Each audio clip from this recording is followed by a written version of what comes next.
Sans interface usagée, il n'y a pas de projet de référence 10 MHz. Voici donc ce que j'ai implémenté de ce côté.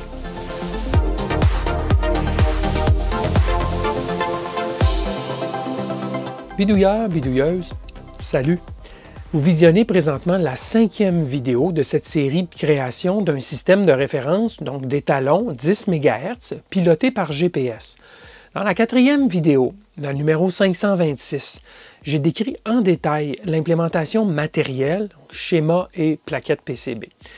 Plusieurs n'ont d'ailleurs pas attendu les vidéos suivantes et ont déjà entrepris d'assembler le projet. Et vous pouvez suivre leur démarche sur le forum Électro-Bidouilleur. Je vous donne plus de détails à la fin de la vidéo.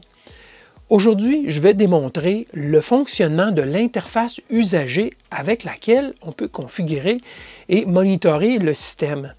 Il s'agit essentiellement d'une console texte via connexion série USB vers un ordinateur. C'est une approche simple et efficace. Et en plus, il y a l'affichage LCD qui permet de garder un œil sur la performance du système, bien sûr. La vidéo d'aujourd'hui ne vit pas seule sur une île déserte. Elle fait partie d'une série. J'inclus un lien vers la série de vidéos dans la description ci-dessous. Et je vous recommande de visionner les autres vidéos de la série auparavant. Sinon, vous allez vous gratter le cuir chevelu. Alors, allons-y sans plus tarder avec la présentation de l'interface usagée. Côté connectique, pour établir la liaison avec un ordi, donc un programme de terminal, on a les deux options, c'est-à-dire si on utilise le Blackpill, on a un port USB type C qui est disponible directement ici et qu'on connecte, on branche à l'ordi. Moi, j'ai utilisé un adaptateur, un petit câble d'adaptation ici avec un câble USB-C qui va à USB-A à l'ordi, bien sûr, à l'autre bout.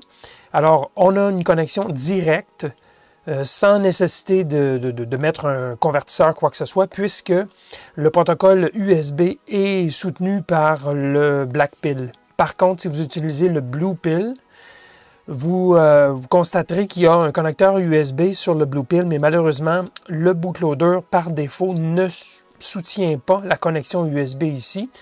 Alors, la façon la plus simple, c'est d'utiliser plutôt le branchement qui est ici, avec une plaquette de conversion UART à USB ou un câble avec le convertisseur intégré, UART à USB intégré dans le connecteur du câble, ce que je préfère utiliser habituellement. Donc, Blackpill, on se branche directement en USB. Bluepill, ça nous prend un convertisseur. Sinon, il faut changer le bootloader du Bluepill. Et j'ai décidé, moi, dans le développement, de ne pas m'aventurer dans cette direction. Alors, ça, c'est la connectique. Maintenant, on peut aller du côté ordi. Pour communiquer avec la référence GPS, on utilise un logiciel de communication. Moi, j'utilise Picocom sur Linux, mais vous pourriez très bien utiliser Terre à Terme, qui est un bon logiciel aussi sur Windows. Vous pourriez utiliser PuTTY, P-U-T-T-Y.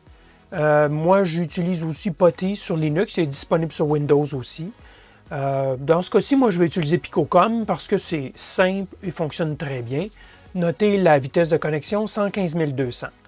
Bon, et ça, c'est le port là, TTY ACM0 qui se présente lorsque je branche le Blackpill sur mon ordi. Mais bien sûr, si vous êtes sur Windows, ce sera un COM quelque chose, COM X.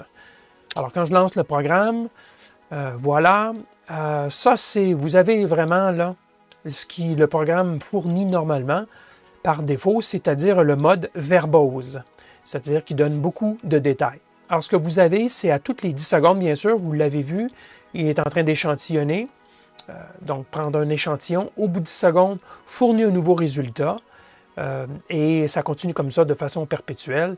Et bien sûr, vous pouvez défiler vers le haut, il garde, bien sûr, dans la mémoire tampon de votre écran, il va garder l'historique. Mais, disons, ce mode, je l'aime plus ou moins. Je vous montrerai quelque chose, à mon avis, qui est un peu mieux tantôt. Alors, la première chose à savoir, c'est qu'il y a de l'aide disponible à l'écran. Vous pouvez taper point d'interrogation, vous pouvez taper AIDE, aide, ou help, H-E-L-P, et le programme va répondre sans difficulté. Alors, si je fais point d'interrogation, return, donc enter, j'obtiens ceci, qui est l'aide qui est affiché. Et donc, ça nous montre quoi? Ça nous montre d'abord toutes les commandes qu'on peut taper. On peut les taper en minuscules, pas de problème, le programme fait des conversions en majuscules. Et ça nous donne aussi les différentes alarmes qui peuvent être soulevées, actives et gardées de façon antérieure. Alors, je vous explique tout de suite, tant qu'à y être, sur les alarmes. Effectivement, lorsqu'il y a une alarme qui est active, ce sera une lettre majuscule qui va apparaître. Lorsque c'est une ancienne alarme, une alarme antérieure, vous verrez une lettre minuscule, ce qui indiquera l'historique de cette alarme. Donc, s'il y a déjà eu une alarme A, bien, vous verrez un A minuscule si elle n'est plus active. Si elle est toujours active, vous verrez un A majuscule. C'est soit des majuscules, soit des minuscules. Alors, ça nous donne déjà une bonne idée de s'il y a des alarmes actives ou pas, et s'il y en a eu dans le passé. Et bien sûr, on peut effacer l'historique avec une seule commande pour ramener tout à rien d'affiché. Alors, les alarmes, là, rapidement, vous voyez, lorsqu'on démarre le système, donc on le met sous tension, on sera en mode d'acquisition initiale, A. Le DAC, s'il frappe sa valeur maximale ou minimale, soit 0 ou 65 535 là, pour un 16 bits, ou un 14 bits, bien, ce sera bien sûr 16 383. Si jamais il atteint ses limites, il va y avoir une alarme D pour nous indiquer qu'il a frappé le rail supérieur ou inférieur au niveau du DAC. Le FLL, on peut l'éteindre avec une commande, et lorsqu'il est éteint, bien, on obtient l'alarme F pour nous dire qu'on est en mode manuel. F pour FLL, bien sûr. Le signal PPS du GPS peut être manquant si, pour une raison ou pour une autre, si le GPS n'est pas bien configuré, on aura l'alarme P qui apparaîtra. On a aussi en cycle long le rejet d'un échantillon parce qu'il est trop éloigné de la valeur nominale. On peut, en cycle long, rejeter un échantillon sans devoir recommencer tout le cycle au complet. Et ça, ce sera l'alarme R pour rejet ou rejeter, si vous voulez. Alors ça, c'est une autre des alarmes. Le FLL, il peut, ce qu'on appelle, tomber en mode déverrouillé si on n'est pas en cycle long. Par exemple, on était en cycle long depuis belle lurette, et soudainement, il y a une perturbation quelconque, soit de la référence d'IMEG, soit du GPS, assez pour que on sorte du cycle long, bien, automatiquement, on verra l'alarme nous disant finalement que le système est sorti, donc déverrouillé pour V. Je n'ai pas mis un D parce qu'on sert du D, bien sûr, pour DAC. L'OCXO, s'il est débranché, s'il ne fournit pas de valeur 10 MHz, ben on aura une alarme O. Et finalement, le GPS, dans un des champs qu'il nous fournit, il nous dit si la valeur ou les valeurs fournies sont valides ou pas. Si ça ne fait pas assez longtemps qu'il est en fonction ou s'il y a trop d'erreurs de réception des satellites, il va nous fournir un statut qui indique que les données ne sont pas valides. Et là, je indiquerai G pour GPS. Alors là, vous avez les alarmes qui vont apparaître. Vous allez le voir un petit peu plus tard, lorsqu'on regardera vraiment le statut du système, vous allez voir les différentes alarmes. Alors, donc les différentes commandes qui existent, puisqu'on doit les couvrir, vous avez vu l'aide, bien sûr. Défine, je vais vous le montrer, c'est la définition des différents champs lorsqu'on est en mode non-verbose. J'y reviens. On peut envoyer une nouvelle valeur de DAC lorsqu'on est en mode manuel. Donc, on peut taper n'importe quelle valeur entre 0 et 65 535 ou bien sûr 16 383 si c'est un DAC de 14 bits. Alors, on peut forcer la valeur de DAC. Ça peut nous aider, entre autres, à faire la mesure de la réponse de l'OCXO, faire des essais pour trouver manuellement où est le point le plus proche du nominal. Alors, on peut le faire. On peut ici sélectionner le nombre de bits de notre DAC. Alors, on fait ça, bien sûr, au départ et par la suite, on n'y touchera plus. Lorsque notre DAC est bien sûr installé sur la plaquette, c'est ce qui déterminera combien de bits on a sur notre DAC. Alors, on le choisit. Par défaut, je crois l'avoir mis à 16.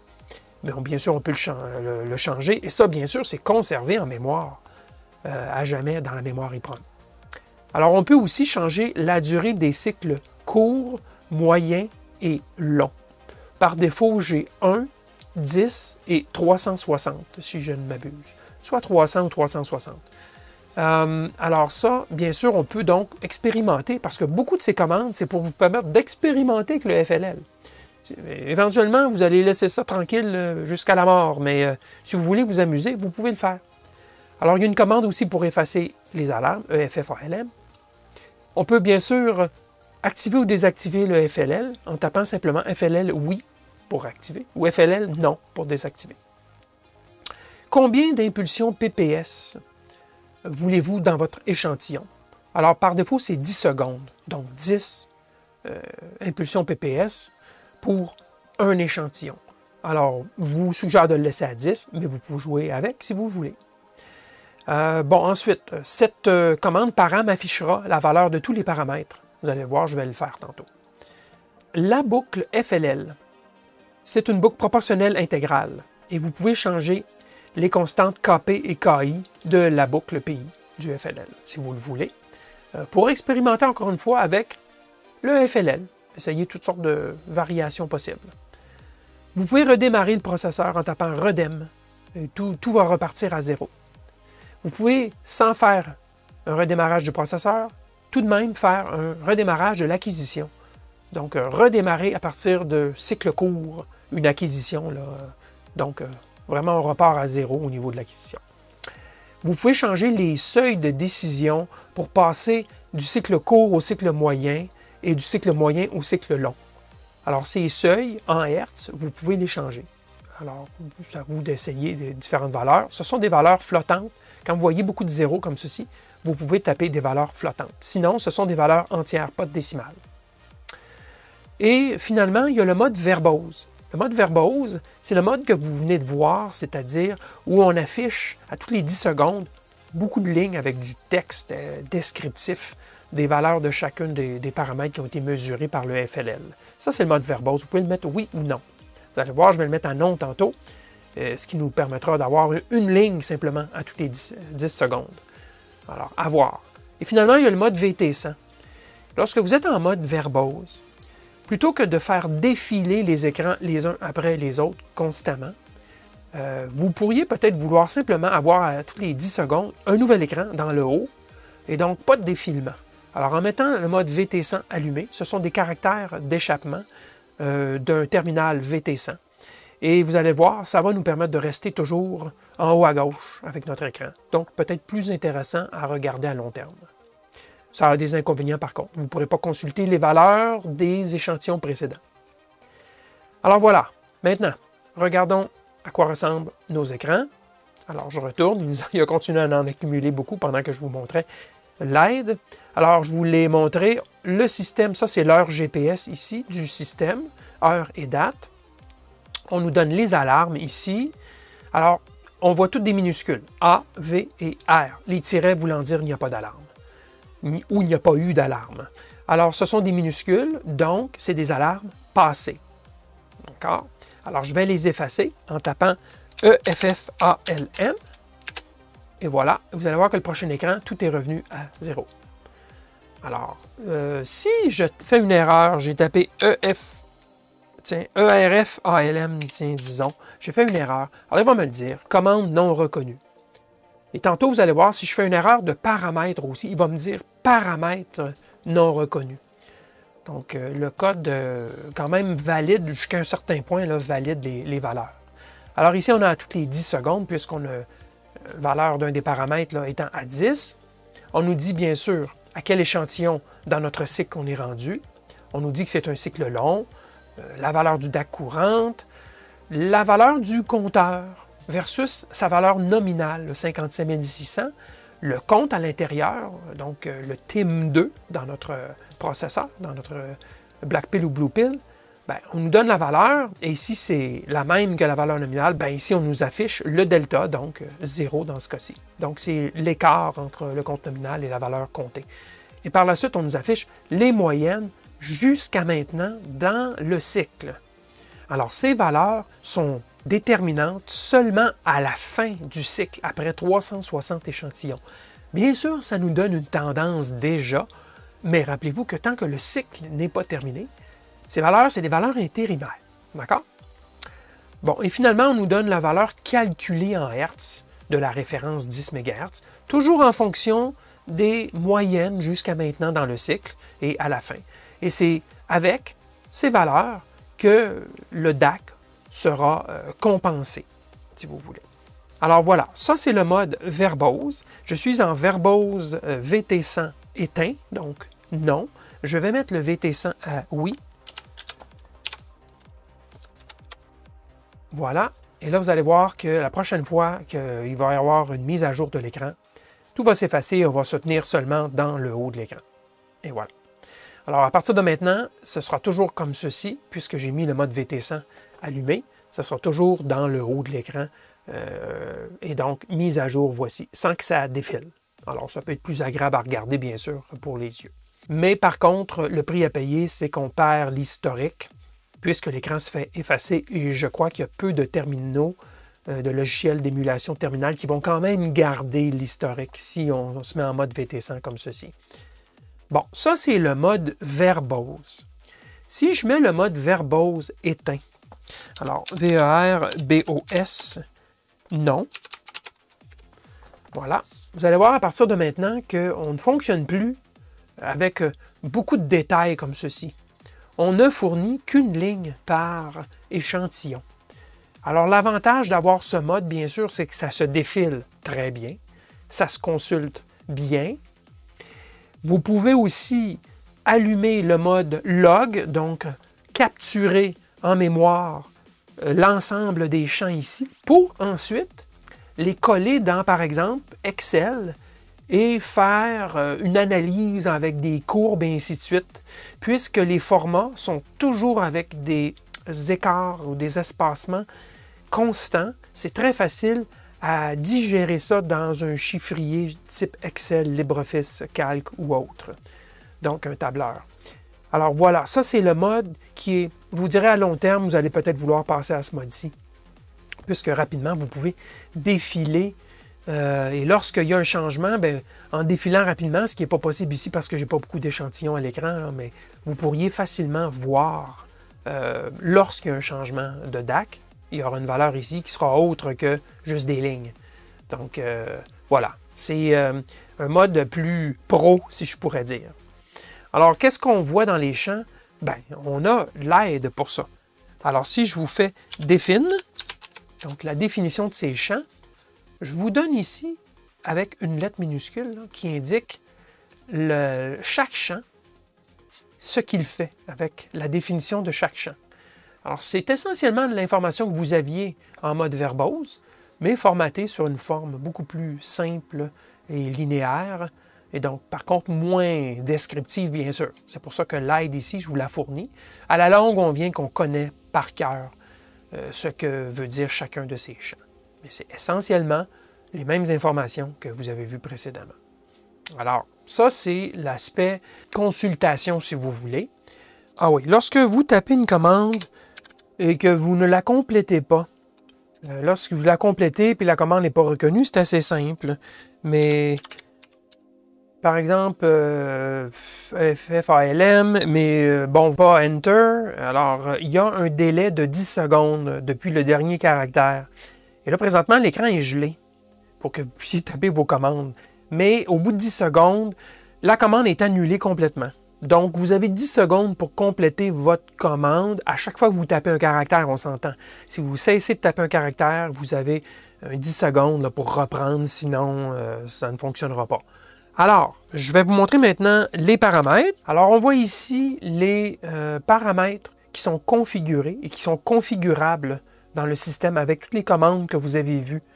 Le nombre de bits de résolution du DAC, la valeur présente du DAC, parce qu'on sait qu'on peut aller en mode manuel et changer cette valeur. La tension VTune à l'OCXO, ça c'est la tension calculée, on s'entend, là, mais ça peut vous donner une très bonne idée, ça va être assez près. Si vous mesurez qu'un voltmètre, la tension de contrôle de l'OCXO, ben, ça peut vous dire si effectivement tout est bon, tout est correct du côté du FLL versus ce qu'on voit sur l'OCXO. Et ça tient compte évidemment du gain de l'ampli opérationnel en aval du DAC.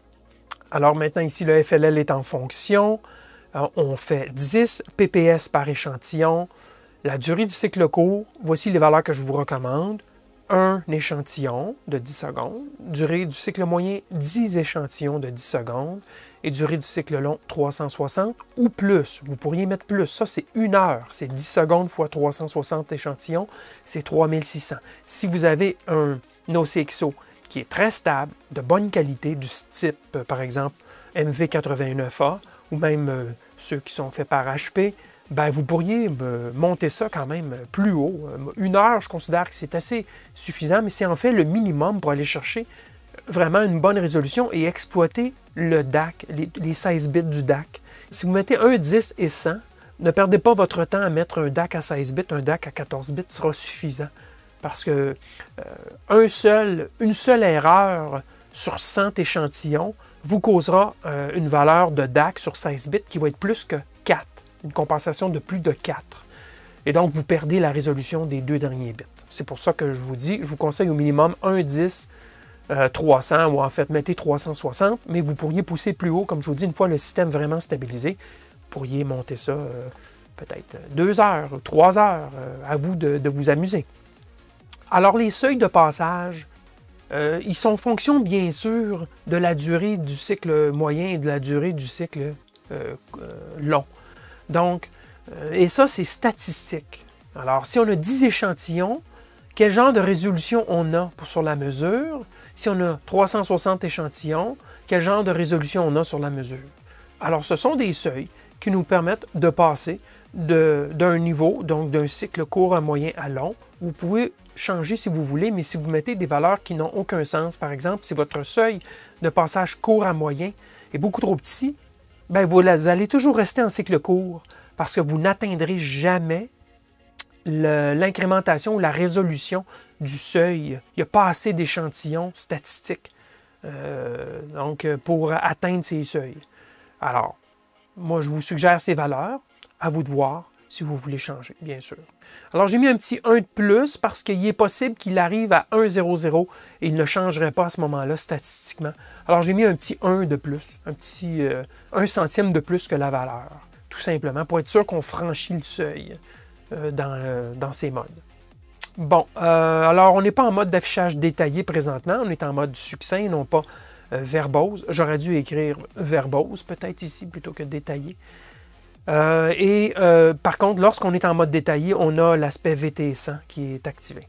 Mais on n'est pas en mode détaillé. Et les deux valeurs de boucle PI, donc KP et KI, je crois que je vais vous garder cela pour la prochaine vidéo côté performance, donc les ajustements. Je reviendrai sur les paramètres. Ici, peut-être juste vous dire que si je mets 1 sur l'index KP, on est en purement proportionnel comme compensation présentement. Alors, si on a un écart, on calcule le delta sur le DAC et c'est purement proportionnel. Donc, plus l'écart est grand, plus le delta DAC sera grand. Et c'est uniquement proportionnel, pas de calcul intégral sur les échantillons passés. Alors, j'y reviendrai. J'ai implémenté ici pour votre bon plaisir. Et donc, vous pouvez vous amuser. Je n'ai pas mis la partie différentielle par contre. Je ne crois pas vraiment à l'utilité de la composante différentielle de la boucle PID. Donc, c'est une boucle PI au niveau du FLL. Alors, tous ces paramètres sont conservés en mémoire EEPROM. Donc, vous n'avez pas à les rentrer à nouveau à chaque fois. Bien sûr, au démarrage, j'ai mis des valeurs dans le programme, des valeurs par défaut, que vous pourriez changer si vous recompilez, puisque vous allez recompiler le programme. Vous pourriez les changer si vous vouliez. Mais c'est toujours bien correct de venir les changer durant la configuration au départ, lorsque vous commencez à vous amuser. Et tout ça est conservé en mémoire permanente. Ceci dit, c'est écrit dans la mémoire programme. Et la valeur du DAC, c'est peut-être une exception dans tout ce que vous voyez ici, la valeur du DAC n'est pas conservée, ni la valeur du DAC, ni la tension, bien sûr. La valeur du DAC n'est pas conservée, d'une part parce que j'utilise la mémoire programme et il y a un nombre d'écritures limité, on dit 10 000, mais en réalité, c'est probablement beaucoup plus. Mais s'il fallait à chaque fois qu'on change le DAC, conserver ça en mémoire programme, on brûlerait la mémoire programme, brûlée dans le sens négatif du terme, là, très rapidement, même en une journée ou moins. Alors, on oublie de conserver la valeur du DAC. Ceci dit, lorsque vous allumez votre système en quelques minutes, 2 minutes, 3 minutes, vous allez réatteindre le point d'équilibre assez rapidement, à moins bien sûr que votre OCXO soit froid, auquel cas ça ne sert strictement à rien de conserver la valeur du DAC de toute façon. Donc, ça ne donne pas grand-chose à conserver la valeur du DAC. Alors, voilà, ça c'est les différents paramètres. Maintenant, je vous montre rapidement l'information disponible sur l'affichage LCD.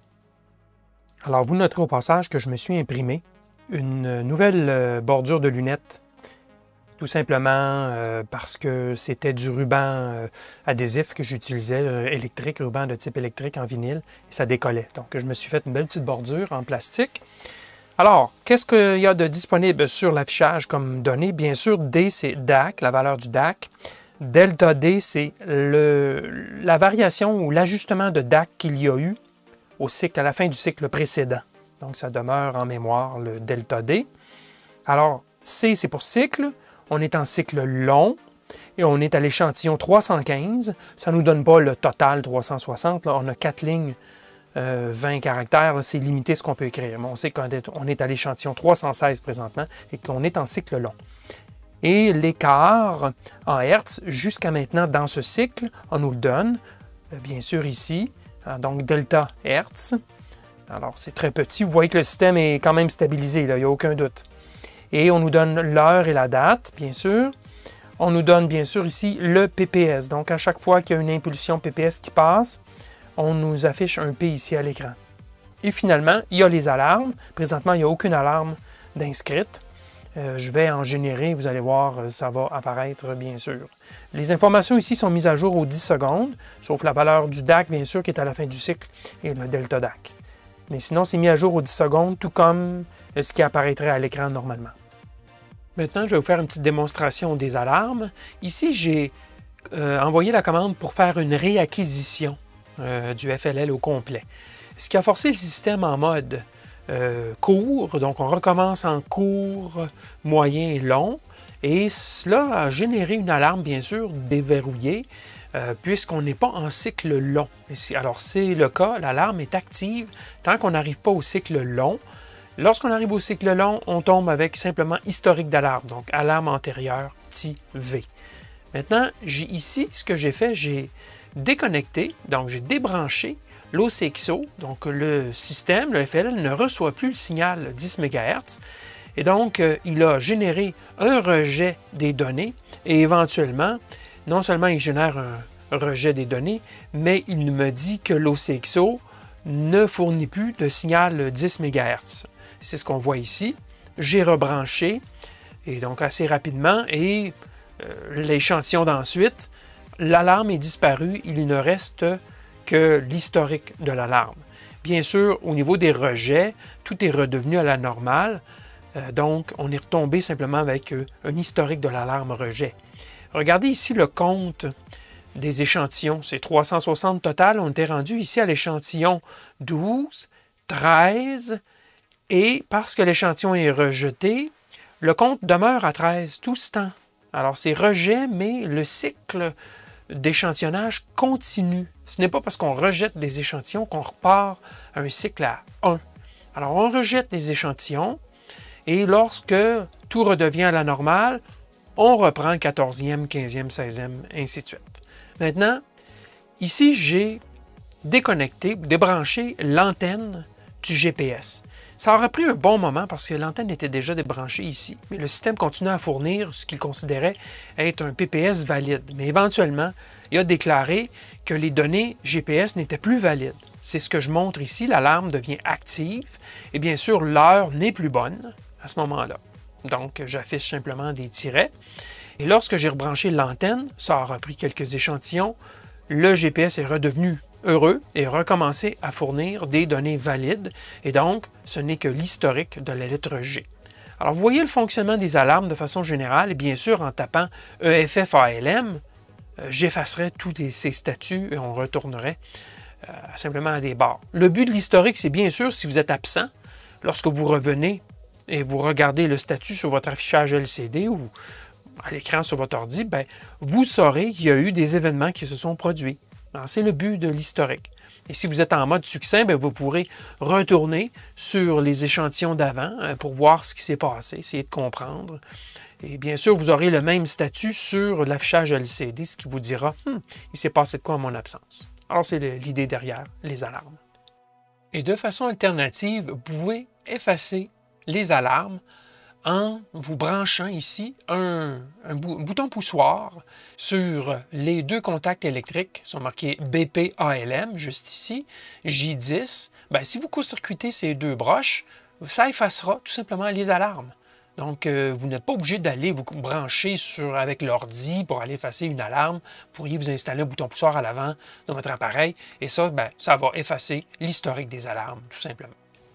Petit détail, le terminal série intégré à Arduino IDE ne soutient pas les codes d'échappement VT100.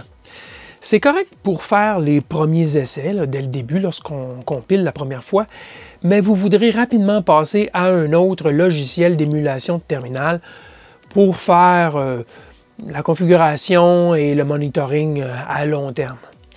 Si vous voyez quelques caractères bizarres apparaître à l'écran quand vous activez le mode VT100, c'est que l'émulation VT100 n'est pas soutenue par votre logiciel de terminal. Je distribue à partir d'aujourd'hui le croquis pour Arduino IDE version 1. Vous le trouverez ainsi que toute l'information de conception jusqu'à aujourd'hui dans le fichier zip du projet. Vous pouvez télécharger sans frais ce fichier à partir du site web bidouilleur.ca dans la section « Les fichiers d'électrobidouilleur ». Si ce projet vous intéresse, je vous suggère aussi fortement de suivre les fils de discussion du projet sur le forum électrobidouilleur. En plus, certains participants proposent des achats groupés de pièces et de la plaquette PCB aussi. Donc, plus de détails sur le forum, je vous fournis un lien vers la section pertinente du forum dans la description ci-dessous. Dans la prochaine vidéo, je vais, entre autres, vous présenter le code source de la solution finale.